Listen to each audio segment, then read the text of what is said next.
বাংলাদেশের মানুষের স্বাস্থ্যসেবা নিশ্চিতকরণে, রোগ নির্ণয় নিশ্চিতকরণে আমাদের 6টা দাবি। আমরা মেডিকেল টেকনোলজিস্ট, আমরা বাংলাদেশের মানুষের রোগ নির্ণয় করে থাকি। সো আমাদের 6টা দাবিতে হচ্ছে আমরা আমাদের স্বতন্ত্র অধিদপ্তর, আমাদেরকে ডিপ্লোমা যারা আছে তাদেরকে 10ম গ্রেড দিতে হবে, গ্রাজুয়েট উচ্চশিক্ষিত মেডিকেল টেকনোলজিস্টের 9ম গ্রেড প্রদান করতে হবে, এবং হচ্ছে মূল কথা হচ্ছে আমাদেরকে অধিক সংখ্যায় নিয়োগ দিয়ে স্বাস্থ্য সেক্টরে তিন শিফটে রোগ নির্ণয়ের ব্যবস্থা চালু করতে হবে। তাহলে দেশের মানুষ স্বল্প খরচে সরকারি হাসপাতালে রোগ নির্ণয়ের সুযোগ পাবে এবং মানুষের স্বাস্থ্যসেবাটা নিশ্চিত হবে। এই জন্য আমরা মাঠে দাঁড়িয়ে, আমরা এই জন্য আজকে ল্যাব ছেড়ে আর রাজপথে দাঁড়িয়ে আছি জনগণের স্বাস্থ্যসেবা নিশ্চিতকরণে। আমরা সরকারকে সহযোগিতা করতে চাই, আপনারা আমাদের সাথে বসুন, আমাদের যৌক্তিক দাবিগুলো মেনে নেন, আমরা রোগ নির্ণয়ে ফিরে যাই, মানুষের রোগ নির্ণয়ের কাজে ফিরে যাব ইনশাল্লাহ। আমরা প্রায় 1 মাস যাবৎ বিভিন্ন কর্মসূচি পালন করে আসছি। আমরা প্রথমে অফিসিয়াল কার্যক্রম করেছি, তারপরে হচ্ছে আমরা সিভিল সার্জনের কার্যালয়, জেলা প্রশাসক কার্যালয়, বিভাগীয় স্বাস্থ্যসেবার কার্যালয়ে আমরা স্মারকলিপি দিয়েছি, সেখানে আমরা মানববন্ধন করেছি, আমরা স্বাস্থ্য অধিদপ্তর মানববন্ধন করেছি, ওইখানে আমরা আমাদের স্মারকলিপি দিয়েছি, আমরা স্বাস্থ্য মন্ত্রণালয়ে স্মারকলিপি দিয়েছি, এবং সেই পরিপ্রেক্ষিতে আমাদেরকে আজকে আমাদের মাননীয় স্বাস্থ্য উপদেষ্টা ডেকেছেন। আমরা আশা করি এখান থেকে একটা পজিটিভ আমরা আশ্বাস পাবো। আমরা যদি পজিটিভ আশ্বাস পাই আমরা আমাদের রোগ নির্ণয়ের কাজে ফিরে যাব। যদি আমরা পজিটিভ কিছু না পাই আমরা আমাদের আন্দোলন পর্যায়ক্রমে আমরা আরও কঠোরতম আন্দোলন চলে যাব। আমাদের পেশাজীবীরা হচ্ছে যে যদি আমরা পজিটিভ কিছু না পাই ওনারা কর্মবিরতি ঘোষণা দিতে বাধ্য হবে। WHO অনুসারে 1:3:5 মানে একজন ডক্টরের সাথে টোটাল হচ্ছে 5 জন হচ্ছে টেকনোলজিস্ট প্রয়োজন, সেখানে মাত্র 1 জন করে আছে।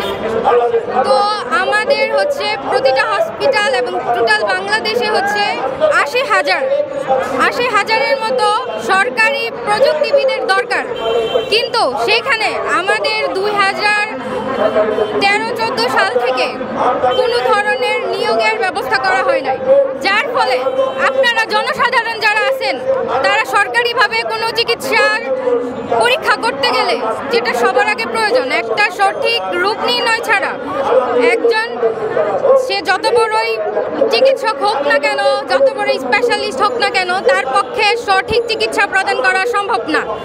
আর সেইখানে যদি জনবল কম থাকে, প্রযুক্তিবিদ্যায় যদি কম থাকে, তাহলে সাধারণ যে জনসাধারণ আছে ওনাদের হচ্ছে ভোগান্তির শিকার হতে হচ্ছে।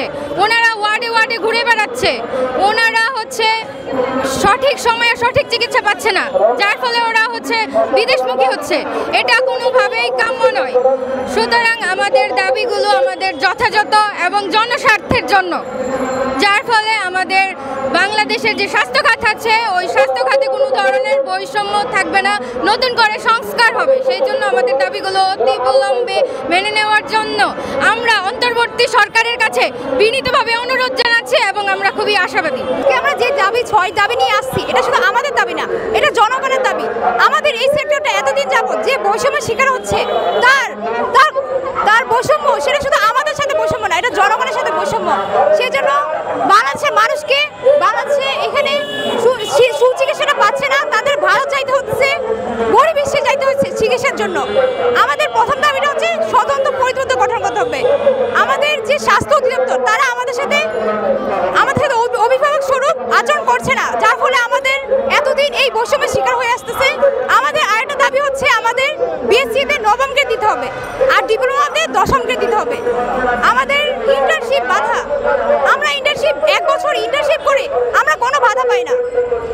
আমাদের বিশ্ববিদ্যালয়ের আইএসটিকে বিশ্ববিদ্যালয় করে অন্যান্য সব ভার্সিটি আইএসটিগুলোতে বিষয়ভিত্তিক টিচার নিয়োগ করতে হবে। একটা হসপিটাল চালাতে গেলে যেমন ডক্টর, নার্স, টেকনোলজিস্টের প্রয়োজন, তাহলে নার্সদের সমান অধিকার দেওয়া হচ্ছে, আমাদের টেকনোলজিস্টের কেন সমান অধিকার দেওয়া হচ্ছে না? আমাদের সব দিক থেকে পিছিয়ে ফেলানো হচ্ছে। আমরা বাংলাদেশের স্বাস্থ্যসেবা সুরক্ষার জন্য কয়েকটি দাবি আপনাদের কাছে উপস্থাপন করেছি। আমাদের যতক্ষণ না পর্যন্ত দাবিগুলো মানা হচ্ছে ততক্ষণ পর্যন্ত আমরা আমাদের আন্দোলন চালিয়ে যাব।